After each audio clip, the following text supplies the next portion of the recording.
Hi guys, next chapter. We're up to costumes, which is page 73 if you're reading along. For me, Halloween is the best holiday in the world. It even beats Christmas. I get to dress up in a costume, I get to wear a mask, I get to go around like every other kid with a mask, and nobody thinks I look weird. Nobody takes a second look. Nobody notices me. Nobody knows me. I wish every day could be Halloween. We could all wear masks all the time. Then we could walk around and get to know each other before we got to see what we look like underneath the masks. When I was little, I used to wear an astronaut helmet everywhere I went. To the playground, to the supermarket, to pick Via up from school, even in the middle of summer, although it was so hot my face would sweat. I think I wore it for a couple of years, but I had to stop wearing it when I had my eye surgery. I was about 7, I think. And then we couldn't find the helmet after that. Mum looked everywhere for it. She figured that it probably ended up in Gran's attic, and she kept meaning to look for it, but by then I'd gotten used to not wearing it. I have pictures of me in all my Halloween costumes. My first Halloween, I was a pumpkin. My second, I was Tigger. My third, I was Peter Pan, and Dad dressed up as Captain Hook. My fourth, I was Captain Hook, and Dad dressed up as Peter Pan. My fifth, I was an astronaut. My sixth, I was Obi-Wan Kenobi. My 7th, I was a clone trooper. My 8th, I was Darth Vader. My 9th, I was the bleeding Scream, the one that has fake blood oozing out all over the skull mask. This year, I'm going to be Boba Fett. Not Boba Fett the kid in Star Wars Episode 2, Attack of the Clones, but Boba Fett the man from Star Wars Episode 5, The Empire Strikes Back. Mum searched everywhere for the costume, but couldn't find one in my size, so she bought me a Jango Fett costume, since Jango was Boba's dad and wore the same armour, and then she painted the armour green. She did some other stuff to make it look worn too. Anyway, it looks totally real. Mum's really good at costumes. In homeroom, all we talked about was what we were going to be for Halloween. Charlotte was going as Hermione from Harry Potter. Jack was going as a Wolfman. I heard that Julian was going as Jango Fett, which was a weird coincidence. I don't think he liked hearing that I was going as Boba Fett. On the morning of Halloween, Via had this big crying meltdown about something. Via's always been so calm and cool, but this year she's had a couple of kind of fits. Dad was late for work and was like, "Via, let's go, let's go." Usually Dad is super patient about things, but not when it comes to him being late for work, and his yelling just stressed out Via even more. And then she started crying louder. So Mum told Dad to take me to school and that she'd deal with Via. Then Mum kissed me goodbye quickly before I'd even put on my costume and disappeared into Via's room. "Augie, let's go now," Dad said. "I have a meeting I can't be late for." "I haven't put my costume on yet." "So put it on already. 5 minutes, I'll meet you outside." I rushed to my room and started putting on the Boba Fett costume, but all of a sudden I just didn't feel like wearing it. I'm not sure why. Maybe it's because it had all these belts that needed to be tightened and I needed someone's help to put it on. Or maybe it was because it still smelled a bit like paint. All I knew was that it was a lot of work to put into the costume. It was a lot of work to put the costume on, and Dad was waiting and would get super impatient if I made him late. So at the last minute, I threw on the bleeding Scream costume from last year. It was such an easy costume, just a long black robe and a big white mask. I yelled goodbye to everybody from the door on my way out, but Mum didn't even hear me. "I thought you were going as Jango Fett," said Dad when I got outside. "Boba Fett." "Whatever," said Dad. "This is a better costume anyway." "Yeah, it's cool," I answered. Excuse me.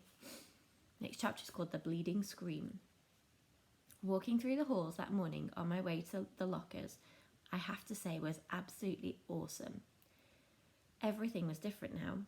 I was different. Where I usually walked with my head down, trying to avoid being seen, today I walked with my head up, looking around. I wanted to be seen. One kid was wearing the same exact costume as mine, a long white skull face, oozing fake red blood, high-fived me as we passed each other on the stairs. I have no idea who he was, and he had no idea who I was, and I wondered for a second if he would have ever done that if he'd known it was me under the mask. I was starting to think this was all going to go down as one of the most awesome days in the history of my life, but then I got to homeroom. The first costume I saw when I walked inside the door was Darth Sidious. It had one of the rubber masks that were really so realistic, with a big black hood over the head and a long black robe. I knew right away it was Julian, of course. He must have changed his costume at the last minute because he thought I was coming as Django Fett. He was talking to two mummies who must have been Miles and Henry, and they were all kind of looking at the door like they were waiting for someone to come through it. I knew it wasn't a bleeding scream they were looking for, it was Boba Fett. I was going to go and sit at my usual desk, but for some reason, I don't know why, I found myself walking over to a desk near them so I could hear them talking. One of the mummies was saying, "It really does look like him. Like, this part especially," answered Julian's voice. He put his fingers on the cheeks and eyes of his Darth Sidious mask. "Actually," said the mummy, "what he really looks like is one of those shrunken heads. Have you ever seen one of those? He looks exactly like that." "I think he looks like an orc." "Oh, yeah." "If I looked like that," said the Julian voice, kind of laughing, "I swear to God I'd put a hood over my head every day." "I've thought about this a lot," said the second mummy, sounding serious, "and I really think if I looked like him, seriously, I think I'd kill myself." "You would not," answered Darth Sidious. "Yep, for real," insisted the same mummy. "I can't imagine looking in the mirror every day and seeing myself like that. It would be too awful. And getting stared at all the time." "Then why do you hang out with him so much?" asked Darth Sidious. "I don't know," answered the mummy. "Tushman asked me to hang out with him at the beginning of the year, and he must have told all the teachers to put us next to each other in all our classes or something." The mummy shrugged. I knew the shrug, of course. I knew the voice. I knew I wanted to run out of the class right there and then. But I stood where I was and listened to Jack Will finish what he was saying. "I mean, the thing is, he always follows me around. What am I supposed to do?" "Just ditch him," said Julian. I don't know what Jack answered because I walked out of the class without anyone knowing I'd been there. My face felt like it was on fire while I walked back down the stairs. I was sweating under my costume and I started crying. I couldn't keep it from happening. The tears were so thick in my eyes I could barely see, but I couldn't wipe them through the mask. So as I walked, I was looking for a tiny little spot to disappear into. I wanted a hole I could fall inside of, a little black hole that would eat me up. Next chapter, names. Rat Boy, Freak, Monster, Freddy Krueger, E.T., Gross Out, Lizard Face, Mutant. I know the names they all call me. I've been in enough playgrounds to know that kids can be mean. I know. I ended up in the second floor bathroom. No one was there because first period had started and everyone was in class. I locked the door to my stall and took off my mask and just cried for I don't know how long. And then I went to the nurse's office and told her I had a stomachache, which was true because I felt like I'd been kicked in the gut. Nurse Molly called Mum and had me lie down on the sofa next to her desk. 15 minutes later, Mum was at the door. "Sweetness," she said, coming over to hug me. "Hi," I mumbled. I didn't want her to ask anything until after. "You have a stomachache?" she asked, automatically putting her hand on my forehead to check for my temperature.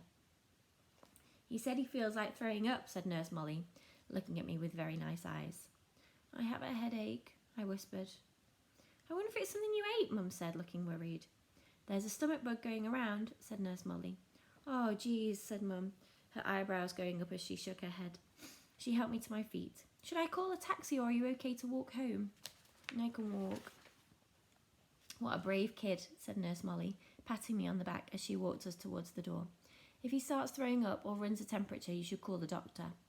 "Absolutely," said Mum, shaking Nurse Molly's hand. "Thank you so much for taking good care of him."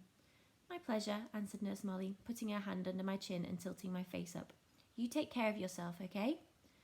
I nodded and mumbled thanks. Mum and I hug-walked the whole way home. I didn't tell her anything about what had happened, and later when she asked me if I felt well enough to go trick-or-treating after school, I said no. This worried her, since she knew how much I usually loved trick-or-treating. I heard her say to Dad on the phone, "He doesn't even have the energy to go trick-or-treating. No fever at all." "Well, if he doesn't feel better by tomorrow..." "I know, poor thing.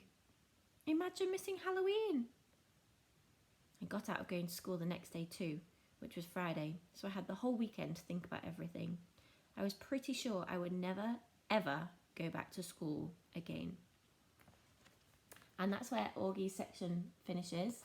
We're up to part 2 now, which moves on to Via. So Via starts narrating the next section, but I'll save that for tomorrow. See you later.